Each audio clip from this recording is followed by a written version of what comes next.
Muhterem efendim, seneler geçtikçe kimileri sırf his insanı, kimileri cerbezeci, bazı kimseler irfan mahrumu, bazıları da atıl olabiliyorlar. Bir hizmet erinin meskûr boşlukları yaşamaması, tek kanatlı olmaması ve zamanının gerisinde kalmaması hususlarında vicdan mekanizmasını dengeli beslemesinin rolü nedir? İman hizmetinde geçirilen yıllar ile doğru orantılı bir şekilde his, zihin, latife-i Rabbaniye ve iradenin alması gereken hisseler de değişir mi? Cenab-ı Hakk'ın farklılığımız, varlık içinde farklılığımız adına. Belki sizde olan bu şeyler, meleklerde bulunan bazı hususlar, belki kalbin yerinde bir şey vardır onlarda. Belki o fuadın yerinde bir şey vardır. Belki iradenin yerinde bir şey vardır da. Fakat böyle bir taraftan fenalıkları da açık, bir taraftan iyilikleri bazen zorluk gibi görme. Mesela işte diyelim bir İsvâhul Vudu gibi, bir ikame-i salat gibi meselelerde siz zorlanırken, bu vazifeyi yapalım derken, onu bir meşakkat sayarken ama her şeye rağmen kulluğumuz bu bizim deyip yaparken belki onlar böyle sizin bal kaymak yemeniz gibi zevk duyarak yapıyorlar onları. Evet, insanda o tabiat da bir manada var fakat inkişaf ettirilmeye bağlı. Efendimiz sallallahu aleyhi ve sellem buyuruyor ki sizin cismani şeylerden lezzet aldığınız gibi ben Allah'a kulluktan lezzet alıyorum. Yani şehavani hisler, yeme içme gibi, yatma gibi meseleler. Siz nasıl arzu ediyorsunuz onları? Ben Allah'a kulluğa karşı. Onun için cismaniyet adına belki böyle çekici, cezbedici durumlarda bile o hemen kalkıyor, o hissine rağmen Cenab-ı Hakk'a teveccüh ediyor orada, bal kaymak yer gibi Cenab-ı Hak ibadette hatta bulunuyor.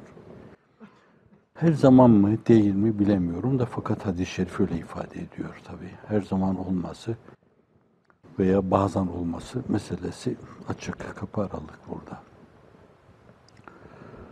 Şimdi insana böyle farklı latifeler verilmiş bunlar. Her bir yerlerde bir şeye bakıyor onların. Yani Hazreti Pir'in ifade ettiği gibi yani latife-i Rabbaniye neye bakıyor, his neye bakıyor bir yönüyle. Burada şuur neye bakıyor diyelim, irade neye bakıyor bunlar.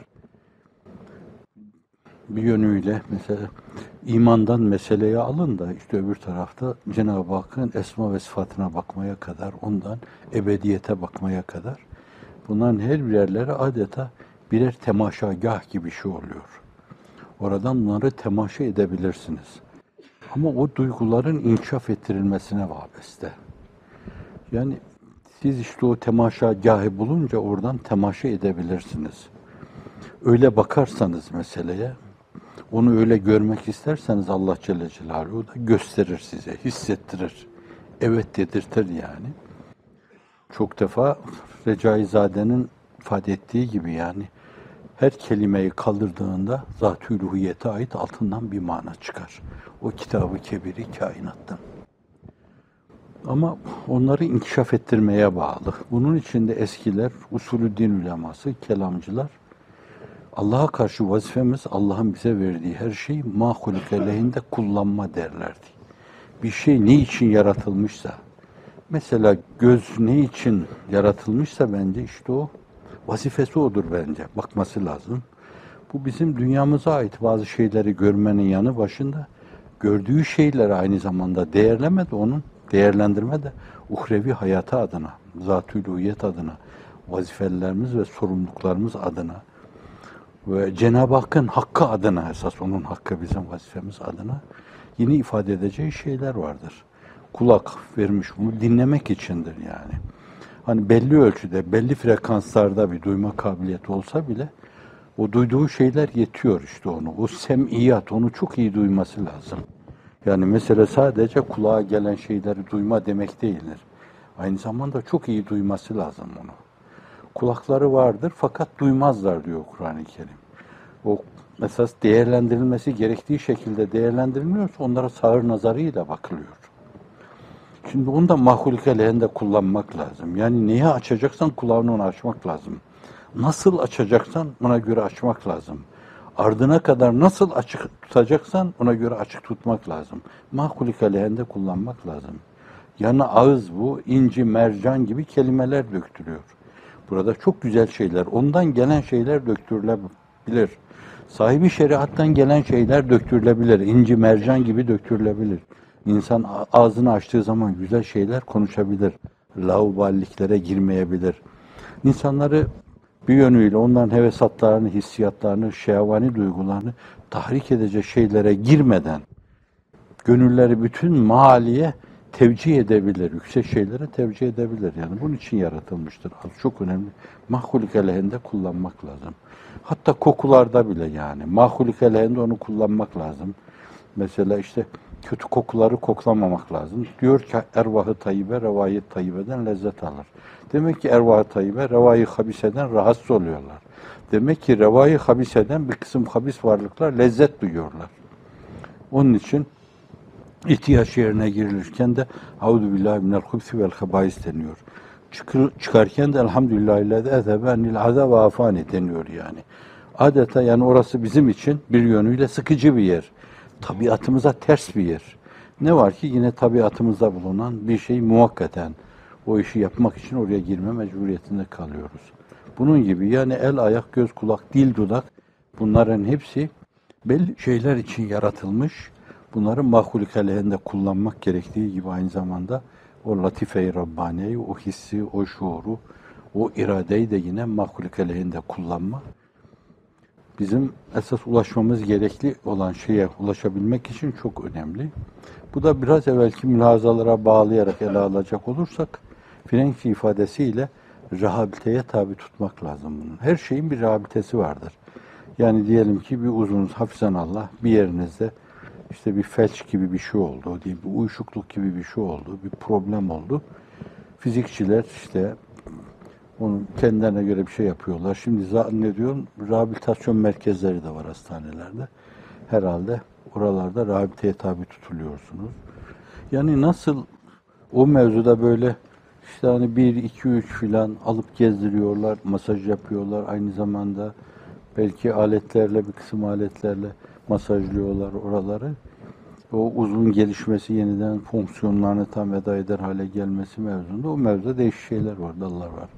Aynen öyle de bizim o istersen havası hamseyi, batını filan diyelim. Hamse mi, sitte mi, seb'e mi, semaniye mi, aşere mi bilemiyorum yani o meseleyi de. Fakat herhalde 5'e izca edilecek gibi bir şey olduğundan dolayı öteden beri hep havası hamseyi batını, havası hamseyi zahirenin yanında. Öyle demişler. Allah alem diyelim, geçelim. Orada da bir kapıyı aralık bırakıp geçelim. Şimdi onların da böyle aynen rehabiliteye ihtiyaçları var. Rehabilite edildikleri zaman bir yönüyle onlar o rehabilitelerle rehabilite bir ibre gibi olacak. Onları kendi kıblelerine yönlendirmiş olacak. O kıbleye yönlendirilince onlardan matlub olan şeyler hasıl olacak. Yoksa onları kendi kıblelerine yönlendirmeyince, hedeflerine yönlendirmeyince, tabiri diğerle mahulik aleyhlerinde niçin yaratılmışlarsa onunla kullanmayınca onlar dumura uğrarlar. Hareket etmeyen bir uzuv gibi seni taşımaz artık yani. Göz görmez, kulak işitmez, ağız konuşmaz, burun koku almaz, el tutmaz, ayak yürümez. Aynen o hale gelir. Allahu alem. Aslında yani akıl vicdan mekanizmasına ters değil. Yani akıl şeriatı anlama mevzuunda, şer'en mükellef olma mevzuunda önemli. Aynı zamanda ilmin esbabından bir tanesi kadimden bu yana. İlave edilen şeyler, ona ilave edilen şeyler bir yönüyle belki o 3 esasın açılımıyla alakalı şeyler yani.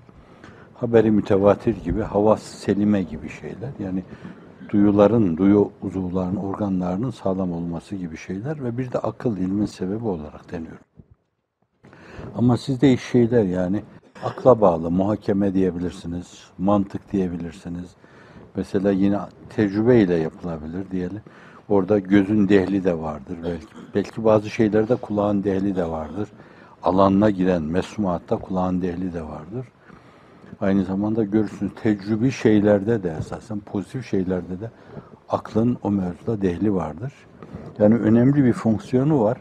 Fakat onu bir hakimi mutlak gibi görme, rasyonalistlerin gördükleri gibi, eski ve yeni rasyonalistlerin gördükleri gibi, bizde İslam dünyasında Mutezile'nin gördüğü gibi onu ilahlaştırma meselesi o mevzuda ifrattır. İşte orada da yine sırat-ı müstakimden sapma vardır. İfrattır o mevzuda. Bak orada sadece insanın şahsi hayatı adına olan kısmıyla Hazreti Pir ifade ediyor. Yani cerbezeye sebebiyet verir. Öbür tarafında da işte insan aptalın tekidir, bağışlayın enayinin tekidir. Öyle değildi yani bir yönüyle de aklı ilahlaştırma mevzu var. O da yine bir ifrattır o mevzudaki bir ifrattır. Bunun gibi. Yani aklı görmemezlikten gelmemek lazım ama fakat o vicdan mekanizmasını da işletmek lazım. Çok önemli. Aklı muhakeme edeceği şeyler bir yönüyle o sistem çerçevesinde akıl eğer işlerse onun üreteceği şeyler de bir yönüyle vicdan mekanizması adına olur yani. Bir bakıma belki akıl kalbin vesayeti altına girer. Yine Hazreti Pir'in bir yerde ifade ettiği gibi yani Kur'an'a teslim olan felsefe diyor. Yani akıl ürünü felsefe diyor. O şeylerde yazılı olan hususlarda da vardı. Esasen İslam'la, Kur'an'la, sünnet-i sahiye ile test edilmeyen felsefe aklın falsosudur. Aklın falsosu bu yani. Böyle aklın falso yapmaması için o mesele esas o vicdan mekanizmasıyla, vicdan mekanizması dediğimiz şey de işte kalbin çok önemli bir şeyi. Bir derinliğini, belki iç içe derinliklerini ifade ediyor.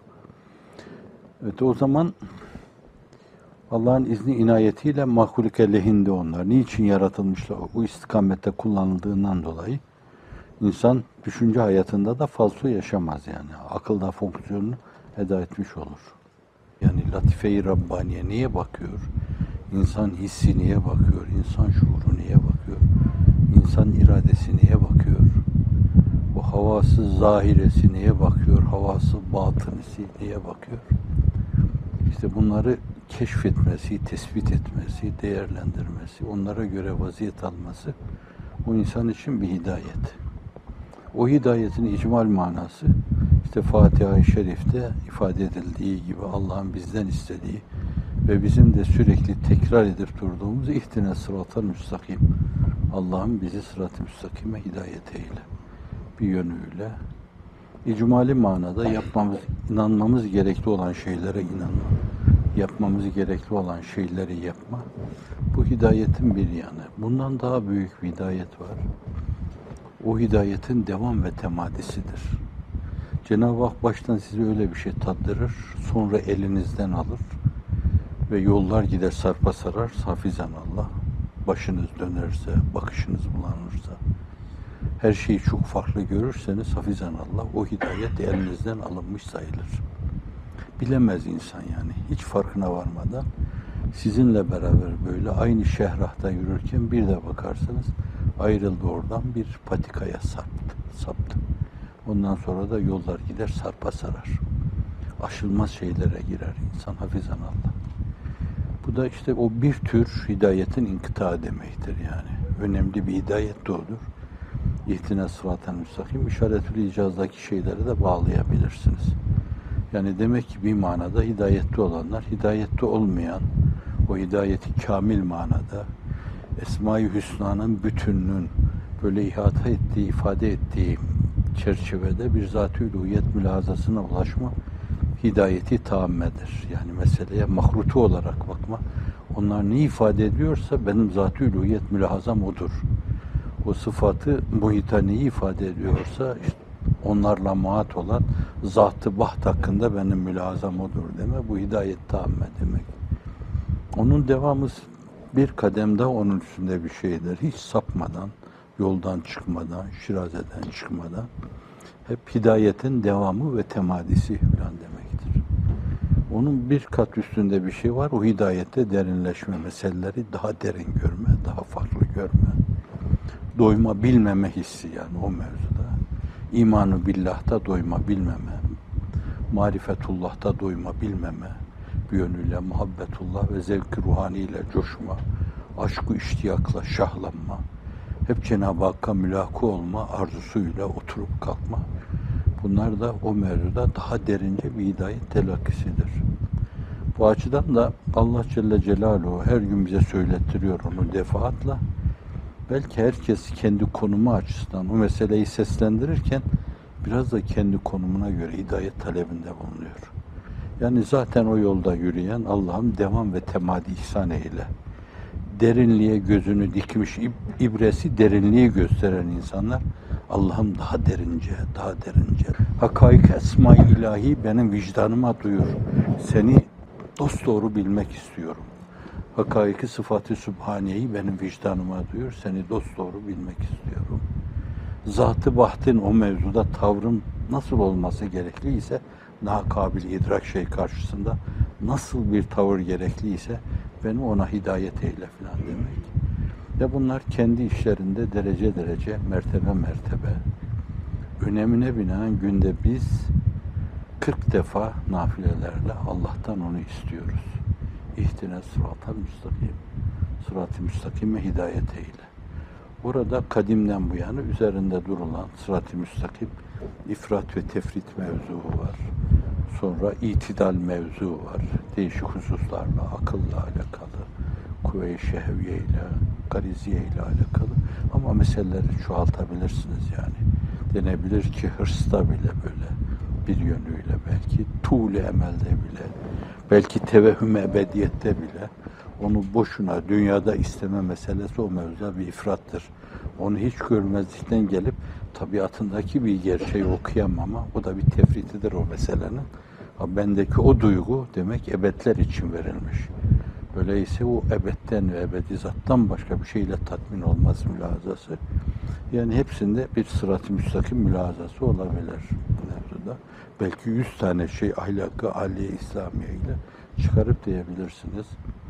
O zaten belli bir sistem içinde koyduğu meselenin açılımı olabilir bunlar yönüyle. Onun araladığı o kapının aralığından daha farklı şeyler görebilirsiniz. İşte hidayette değişik mertebeleriyle öyle bir şey önemli. Evet. Ve bizim ona çok ihtiyacımız var. Bir taraftan o hidayet, bir taraftan hidayetin manasında meknuz olan, mekni olan hakaik neyse onlara çok ihtiyacımız var. İradi olarak. Başkalarını Allah sevk ediyor. Onlar belli bir darlığın mahluku. Fakat size bir genişlik vermiş. İşte o genişliğe göre bu defa iradeniz o genişliği doldurmanız iktiza ediyor. Hissinizle, o latife-i Rabbaniyenizle. Kalp, onu Allah Celle Celaluhu farklı yaratmış olabilir, bilemeyiz. Yani bir peygamberin kalbiyle, bir büyük bir Sıddık-ı Ekber'in kalbiyle, bir Hazreti Ömer'in kalbiyle bizim kalbimiz bir değildir. Mutlaka kalbi hayat. Bu kalp, yani ruhi hayatımıza göre cismimiz neyse, bedenimiz neyse öyle bir irtibat içinde. İşte sinemizde taşıdığımız o kalp de bir yönüyle kalbi hayatımız. Latife-i Rabbaniye veya fuat dediğimiz başka bir derinliği sır olan, başka bir derinliği hafi olan, daha aşkın bir derinliği akfa olan, tüm bunlar kalbin farklı buğutları, farklı derinlikleri yani. Biz nasıl hani şu 3 buğutlu mekan, bir 4. buğut olarak zaman böyle bunu dar görüyoruz. Ama onun içinde bir 5. buğut, bir 6. buğut. Yani bazı kimseler zâlike fadlullâhi yu'tî men yeşâ, farklı duyarlar, erken duyarlar, derince duyarlar onu, bütün buğutlarıyla duyarlar. Değişik vesilelerle arz etmiştim hani. Belki siz, biz hepimiz nerede durursak duralım yani. Allah bir derenin dibinde de, hadidinde de bizi durdursa, bir çukurda da durdursa, böyle yücelere talip olma gibi bir şeyimiz var, bir vazifemiz var, bir sorumluluğumuz var. Her şeyi doğru duyma mevzu. Mesela o büyük insanlar gördüğünüz gibi elhamdülillah derken yani mil'el ard ve mil'es semavat diyor. Şimdi onlar o meseleleri duyarak adeta yani birdenbire böyle gökleri ve yeri dolduracak şekilde zerratı kainat adedince hamdler birdenbire başından aşağıya dökülüyor. onu duyuyor, onu seziyor yani. Çok buğutlu bir görme mevzu. Hasan Şazili'ye bakın, Abdülkadir Geylani Hazretleri'ye, Ebu Lehve'ye bakın burada. Mustafa Sıddık el-Bekri, Es-Sıddık, bakın onlara, yani bir derinlik var orada. Ve belli bir dönem itibariyle bu, yani herhalde 50'den sonrasına kadar, yani kaç yaşında olursa o 80 küsur yaşında, neredeyse 80 yaşında, çünkü Sungur abiden dinlemiştim. Diyor ki ben onların böyle o zerratı kainatı ellerinde tesbih taneleri gibi böyle çevirdiklerine bakıyor. Yani hayranlıkla temaşa ediyorum. Yani bir kere Subhanallah, Allah için bir kere demek çok azdır bu. Onun azametine uygun bir tesbih değildir bu. Azameti daha fazlasını ister, onun hakkıdır. Aynı zamanda öyle bir şey icra da bizim vazifemizdir. Derken bütün zerratı kainat beynimizin korteksinde veya bütün nöronlarında canlanarak böyle o zerratı kainatı bütünüyle duymak. Subhanallah, Subhanallah demek ona. Belki insan hafifçe dediği zaman 10'unu, 20'sini, 30'unu birden duyabilir. Bir imrenme dönemi yaşamış belli bir dönemde. Ah keşke, ah keşke, ah keşke. Şimdi yine aynı zatın hayatı içinde diyor ki, hayat-ı seniyelerinin sonunda bana dedi ki, kardeşim Allah'a hamdolsun, artık ben de Hasan Şazeli gibi zerrat-ı kainat adedince deyince hepsini birden duyabiliyorum dedi. Şimdi insana Allah bir kalp vermişse bence ufuk olmalı. Çıta yükseltilmeli sürekli. Himmet âli tutulmalı. Yani şahsi hayatımız adına imanı billah açısından, marifetullah açısından, muhabbetullah açısından çıta yüksek tutulduğu gibi Allah'a karşı vazife ve sorumluluklarımızı kendine has derinlikleri açısından ifade ederken de bence çıta yüksek tutulmalı. Hep âli tutulmalı. O zat eğer yani hayatının mebdeinden müntehasına kadar, neredeyse 70-80 yaşına kadar bu mevzuda hep bu imrenme, hep bu dilenme içinde bulunmuş. Hazreti Cüneyd'in dediği gibi yani 60 yaşında bana bazı kapılar açıldı diyor. Demek ki 50 sene zorlanmış o mevzuda. 50 sene göbek çatlatmak icap ediyor. 50 sene şakak zonklatmak icap ediyor. Ha bunları yapmayınca insan kayıp mı ediyor? Ayrı bir mesele. Fakat öyle büyüye kazanma varken niye dün himmet olacaksın ki? Evet, o çıtayı sürekli yükseltmeli ve o kahramanın, o marifet kahramanın ifade ettiği gibi bir helmin mezit kahramanı gibi o yolda yürümeli. Hiç doyma bilmeden, o tok olma bilmeyen, o hakikat yolcusu diyor. Doyma bilmeyen bir yolcu gibi daha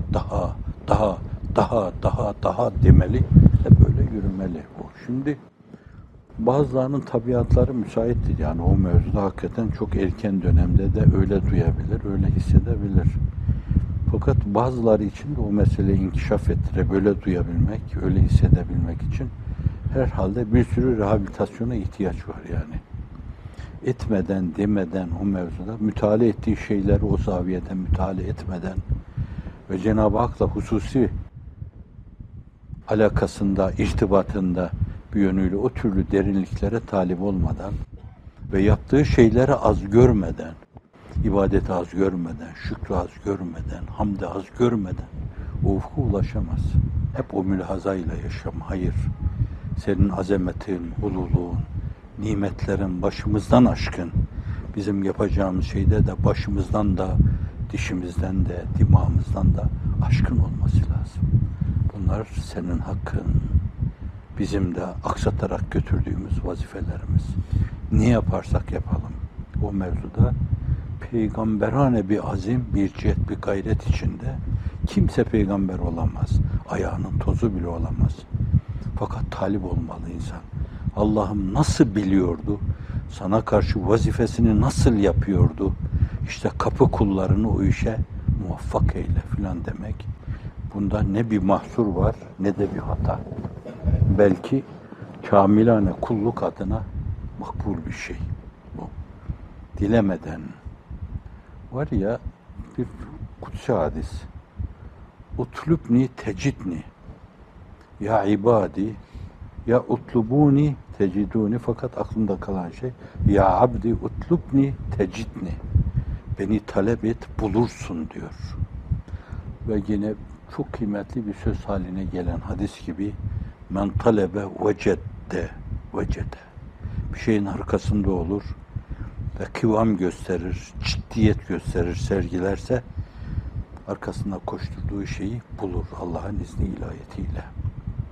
Men khafe edlece ve men edlece dehalel menzil. Hadisi şerifi de onu ifade ediyor. Azıcık içinde Allah saygısı, Allah mehafeti varsa gece karanlıklarını, seccade dostluğunu değerlendirir diyor. Seccade dostluğunu değerlendiren, o mevzuda gerçek kulluğa yumulan, konsantre olan menzile varır, ulaşır. Gece yürüyen menzile varır. Gece. Evet, gece sevdalı ruhların otağı, gece aşıkların sırlı durağı.